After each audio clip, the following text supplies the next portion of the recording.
Enfin, ma femme chômeuse et inutile est morte. Maintenant, je peux enfin respirer, s'écria Stéphane avec un soulagement évident dans la voix. Il rit comme un homme dont le fardeau avait enfin été levé. Maintenant, nous pouvons enfin être ensemble en paix, mon amour. Nous n'avons plus besoin de nous cacher, ajouta sa maîtresse, Chloé. Ignorant que sa femme pouvait entendre chaque mot, Stéphane et sa maîtresse célébrèrent sa mort comme une victoire. Il se tenait à côté de son lit à la clinique privée en Provence, vêtu de noir, planifiant ses funérailles avec un calcul froid. Il ne savait pas que dans seulement 28 jours, la femme qu'il croyait morte se lèverait, pleinement consciente, inarrêtable et prête à riposter. Alors qu'il célébrait sa mort, Valérie gisait sur un lit d'hôpital étroit, immobile, enveloppée dans des draps blancs. L'air froid effleurait sa peau. Les machines autour d'elle l'aidaient à respirer. Le docteur Jean-Pierre l'avait déclaré dans un coma profond. Ils avaient déclaré que ses chances de se réveiller étaient faibles. Les gens qu'elle appelait sa famille avaient conclu qu'elle était morte. Ce qu'ils ne savaient pas, c'est que Valérie entendait tout. Elle entendit le rire de son mari briser le silence de la chambre d'hôpital. Elle entendit sa maîtresse se réjouir. Elle entendit le raclement d'une chaise alors qu'ils s'installaient confortablement près de son lit comme des invités à une célébration. Son esprit hurlait. Son corps la trahissait. Elle essayait d'ouvrir la bouche. Elle essayait de lever un doigt. Rien ne bougeait. Elle était piégée à l'intérieur d'elle-même. Stéphane s'approcha du lit et baissa les yeux sur son visage. Alors, c'est ainsi que tout se termine, dit-il.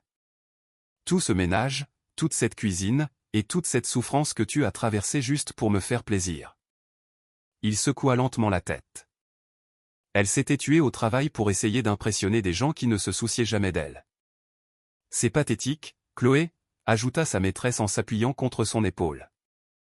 Elle était toujours si désespérée, dit-elle doucement, comme si le fait d'être utile la rendrait aimable. Ils rirent, pas assez fort, pas assez cruellement pour alerter Manon et Léa, les infirmières, mais assez cruellement pour détruire une âme. Valérie se souvenait de s'être réveillée avant le lever du soleil chaque jour. Elle se souvenait de s'être couchée après minuit. Elle se souvenait de s'être tenue debout dans la cuisine alors que ses jambes tremblaient de fatigue. Elle se souvenait d'avoir forcé un sourire alors que son dos brûlait de douleur. Elle se souvenait de s'être dit « essaie juste un peu plus fort ». Elle se souvenait de tout cela et de plus encore qu'elle avait fait pour 3 années d'un mariage qui ne lui avait rien donné d'autre que des exigences, des insultes et des éloges vides. Maintenant, elle gisait immobile, les écoutant parler de sa vie comme si elle ne signifiait rien. Monique, la mère de Stéphane, entra dans la chambre avec la satisfaction écrite sur le visage. « Alors, c'est finalement arrivé, dit-elle calmement. Je l'avais prévenu. Une femme qui en fait trop oublie sa place. » Elle regarda le corps immobile de Valérie et fit claquer sa langue. Tous ses efforts et elle a quand même échoué. Au moins maintenant, mon fils est libre, ajouta-t-elle. Libre ? Ce mot résonna dans l'esprit de Valérie. Libre d'elle. Libre de la femme qui avait tout donné. Elle n'est pas morte. Le docteur Jean-Pierre leur avait dit plus tôt. Elle est dans le coma. Il y a encore une chance minime qu'elle puisse se réveiller. Stéphane le coupa.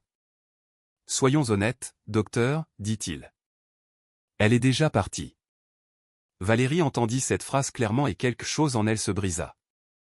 Chloé s'approcha du lit et ajusta la couverture. Elle n'a plus besoin de tous ces soins, dit-elle doucement. Laissons la nature finir ce que l'épuisement a commencé. Puis Chloé se pencha vers Stéphane et chuchota, alors, quand planifions-nous les funérailles ? Il se tenait à côté d'elle, discutant de son enterrement. Alors que son cœur battait encore, alors que son esprit était encore vivant, alors qu'elle écoutait chaque mot à l'intérieur de son corps silencieux, Valérie hurla intérieurement, « Je suis là. Je peux vous entendre. Pourquoi m'enterrez-vous alors que je suis encore en vie ?» Mais ses lèvres ne bougèrent jamais. Et aucun d'eux ne réalisa que la femme qu'il moquait écoutait, se souvenait et attendait. Aucun d'eux ne réalisa que dans quelques semaines, elle les ferait supplier. Le temps s'arrêta pour Valérie, mais la cruauté, elle, ne s'arrêta pas. Les jours passèrent, les matins arrivaient avec une lumière froide à travers la fenêtre de la clinique. La nuit arrivait avec des ombres et des murmures. Valérie resta immobile à travers tout cela. Sa poitrine se soulevait et s'abaissait. Les machines respiraient pour elle. Son corps se reposait, mais son esprit ne dormait jamais. Elle écoutait. Elle écoutait les pas devant sa porte. Elle écoutait Manon et Léa changer de garde. Elle écoutait les médecins parler avec des voix prudentes. Et elle écoutait son mari l'effacer lentement. Stéphane venait presque tous les jours. Il ne lui tenait jamais la main. Il ne prononçait jamais son nom avec amour. Il s'asseyait près du lit et se moquait d'elle. Elle n'avait aucun but. Elle n'avait aucune vie. Juste une ménagère inutile attendant que je prenne soin d'elle, dit-il un après-midi. Toujours à nettoyer, toujours à essayer d'impressionner ma famille. Chloé était assise à côté de lui, les jambes croisées, calme et confiante. Elle pensait que la souffrance la rendrait précieuse, répondit Chloé. Certaines femmes ne savent pas quand s'arrêter. Il parlait comme si Valérie était déjà un souvenir. Valérie voulait crier. Elle voulait leur dire qu'elle travaillait parce qu'elle les aimait, qu'elle se sacrifiait parce qu'elle croyait en eux. Mais sa bouche restait fermée, son corps restait silencieux. La nuit, la douleur semblait pire. Pas la douleur physique. La douleur de savoir. Savoir que l'homme pour qui elle cuisinait tous les jours riait maintenant à côté de son lit. Savoir que la femme portant son sourire attendait sa tombe. Monique visitait moins souvent, mais quand elle venait, ses mots restaient plus longtemps. Elle s'est infligé cela elle-même, dit-elle froidement. Aucune femme ne devrait se surmener pour une famille qui est déjà complète. Elle se tenait au pied du lit et regardait vers le bas. Tous ses efforts, et elle a quand même échoué. Échoué ? Ce mot brûla dans l'esprit de Valérie. Valérie entendit des conversations qu'elle n'était jamais censée entendre. Combien de temps va-t-elle rester comme ça ? Demanda doucement Stéphane au médecin. 30 jours, répondit le docteur Jean-Pierre, sa voix calme mais ferme. Et après ça ? Insista Stéphane, son ton tranchant, presque impatient. La famille peut décider, dit le médecin, évitant le contact visuel. Décider ? Valérie hurla si fort intérieurement, mais aucune voix ne sortit. Elle commença à compter les jours dans sa tête. Chaque jour ressemblait à une année. Son esprit repassait en boucle des années de travail interminable, de muscles endoloris, de larmes silencieuses et la voix implacable exigeant « fais plus, sois meilleur ». Et puis elle se souvint de qui elle était vraiment. Avant Stéphane, avant le mariage, elle se souvenait des réunions auxquelles elle assistait tranquillement, des papiers qu'elle signait sans attirer l'attention, des entreprises qu'elle avait bâties sans bruit. Elle se souvenait d'avoir choisi de se cacher. Elle voulait être aimée sans argent. Maintenant, gisant impuissante dans un lit d'hôpital, elle comprenait la vérité. Ils exigeaient tout d'elle, pourtant ne voyaient jamais la femme derrière le travail. Valérie continuait de compter les jours. Le 12e jour, le ton avait changé. Chloé vint vêtue de couleurs vives, la confiance rayonnant sur son visage. Elle a l'air paisible, dit-elle en regardant le corps immobile de Valérie, presque comme si elle savait que c'était fini. Stéphane sourit. Elle ne se réveillera pas. Ils le dirent comme un fait. Valérie sentit quelque chose de dur se former dans sa poitrine. Pas de la peur, de la colère. Les infirmières chuchotaient quand elles pensaient que personne n'écoutait. Il planifie déjà ses funérailles, dit Manon. C'est sans cœur. Léa répondit doucement, certaines personnes ne montrent de l'amour que lorsque l'argent est impliqué.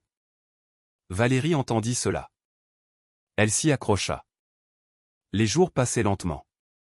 Le 18e jour, ses pensées devinrent plus fortes. Je ne mourrai pas, se dit-elle. Je ne les laisserai pas m'enterrer. Son corps restait immobile, mais sa volonté s'aiguisait. Elle se souvenait de chaque mot cruel, de chaque rire, de chaque plan qu'il faisait, comme si elle était déjà partie. Chaque pensée la rendait plus forte. Ils regretteront de penser que je suis faible. Ils verront que je suis vivante. Chaque battement de son cœur, chaque respiration superficielle ressemblait à un petit acte de défi. Et dans ce silence, elle commença à planifier. Le 21e jour, sa silhouette bougea juste une fois. Une infirmière, Manon, le remarqua et se figea. Les médecins se précipitèrent. Des tests furent effectués. L'espoir entra dans la chambre, prudent et silencieux. Valérie n'était pas encore prête à mourir. Elle devait leur montrer qui elle était vraiment.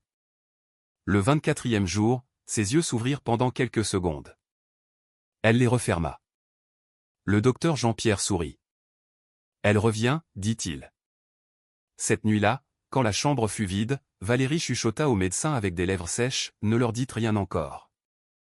Le médecin hésita. Puis il hocha la tête. Valérie attendit. Elle écoutait les rires. Elle écoutait les plans. Elle écoutait l'avidité. Et pendant qu'il comptait les jours jusqu'à son enterrement, Valérie comptait les battements de cœur. Elle n'allait pas mourir comme il le voulait. Elle se préparait. Le 26e jour, Valérie se réveilla complètement. La chambre semblait trop calme. Puis elle entendit le bip régulier. Bip, bip d'une machine. Ses doigts tressaillirent. La douleur traversa son corps comme du feu. Elle était vivante. Ses yeux s'ouvrirent lentement. Le plafond au-dessus d'elle devint flou puis clair. Le docteur Jean-Pierre se tenait figé à son chevet.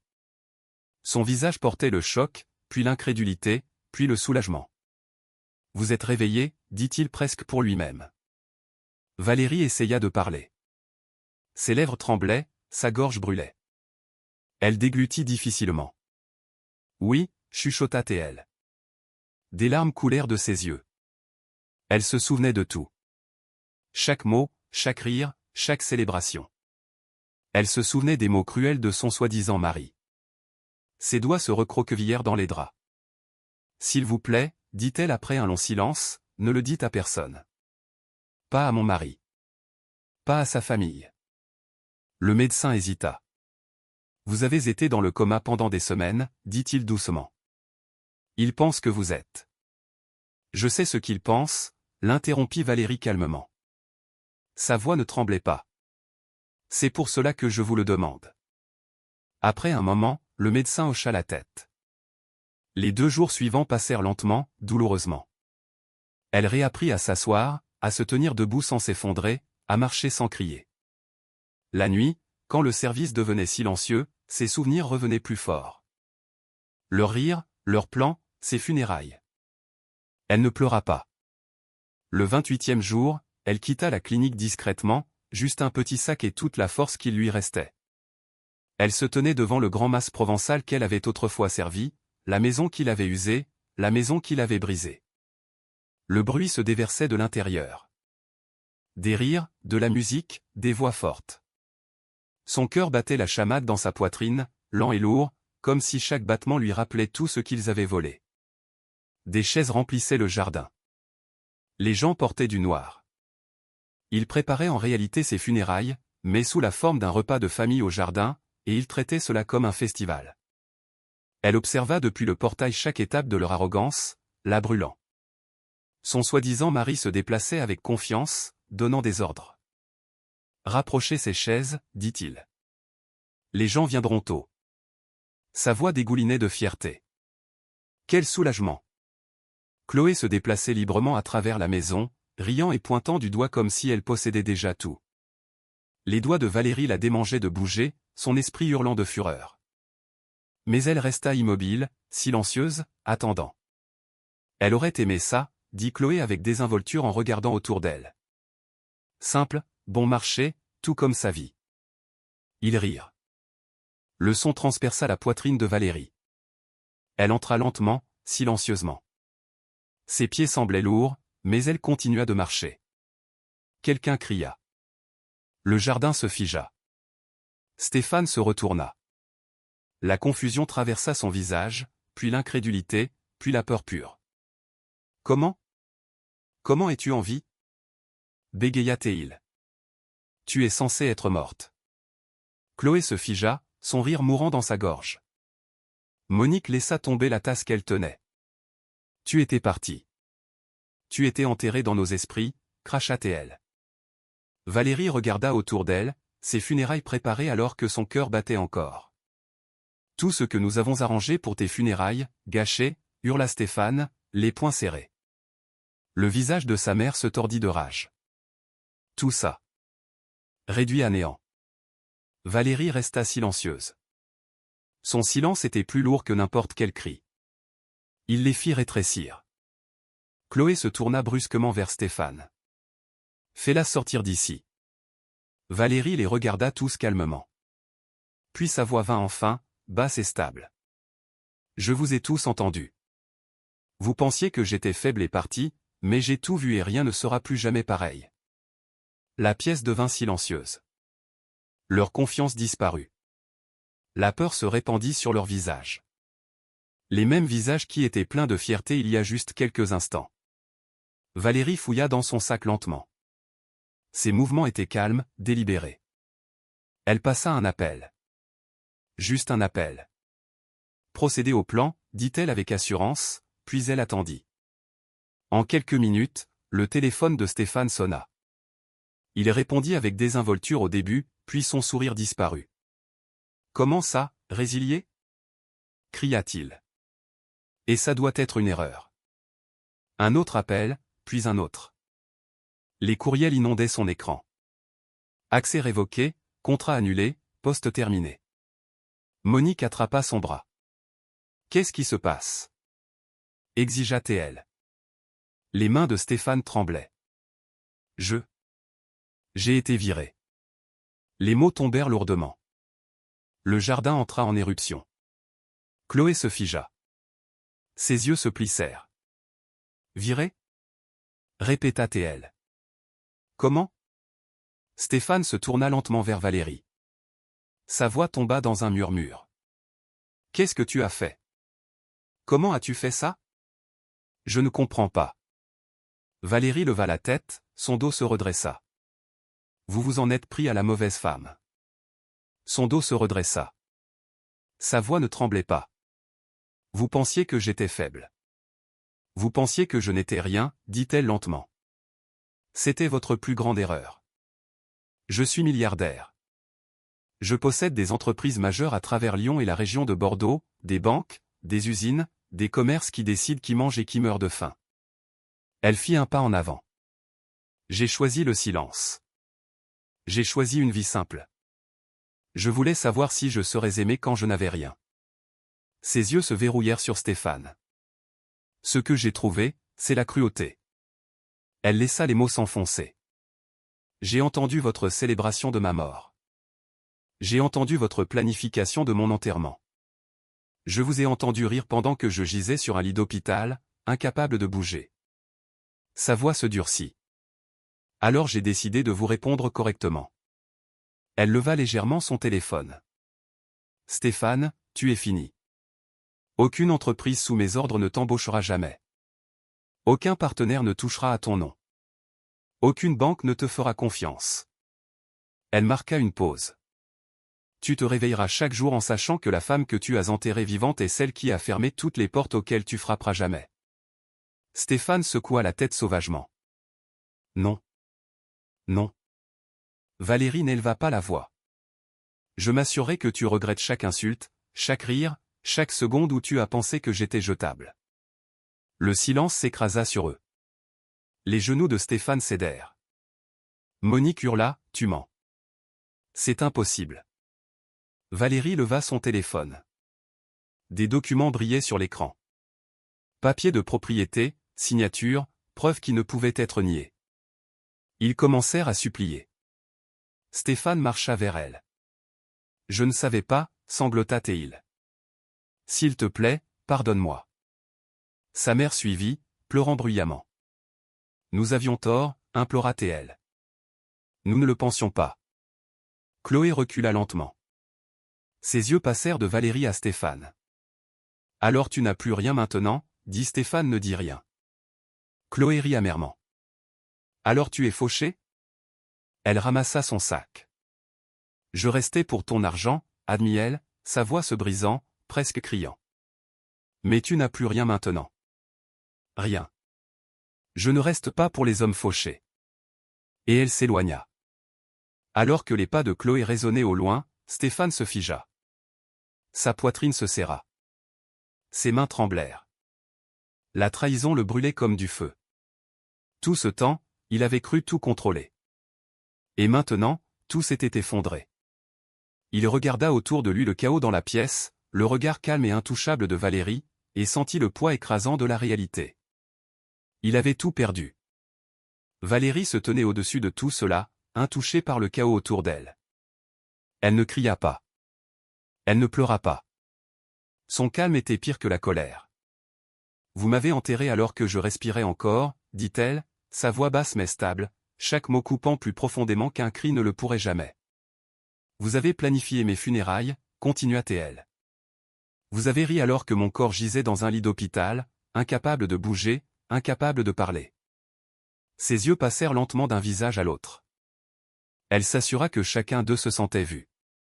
Vous avez célébré ma mort, dit-elle encore, plus doucement cette fois. Et cette douceur portait plus de poids que la fureur. Les genoux de Stéphane fléchirent. Pour la première fois, la peur le trouva vraiment. Valérie se tourna vers le portail. J'ai fini, dit-elle, pas comme une menace, pas comme une promesse, comme une décision finale. Elle s'éloigna. Et cette fois, personne ne suivit. Personne ne se moqua. Personne ne rit. Seulement le bruit de tout ce qu'ils pensaient avoir s'effondrant derrière elle parce que la femme qu'ils avaient essayé d'enterrer n'était pas revenue pour se venger. Elle était revenue pour la vérité. Des mois plus tard, la vie avait complètement changé. Stéphane avait tout perdu. Son travail, sa réputation, ses amis. Aucune entreprise ne voulait le toucher. Chaque porte à laquelle il frappait se fermait à son nez. Valérie, cependant, avait reconstruit tranquillement. Ses entreprises prospéraient. Elle voyageait librement, sachant que les gens qui l'avaient autrefois moquée n'avaient plus aucun pouvoir sur elle. Sa vie autrefois cachée avançait maintenant selon ses propres termes. La morale de cette histoire est que les gens révèlent leur vrai caractère lorsqu'ils croient que vous êtes impuissant.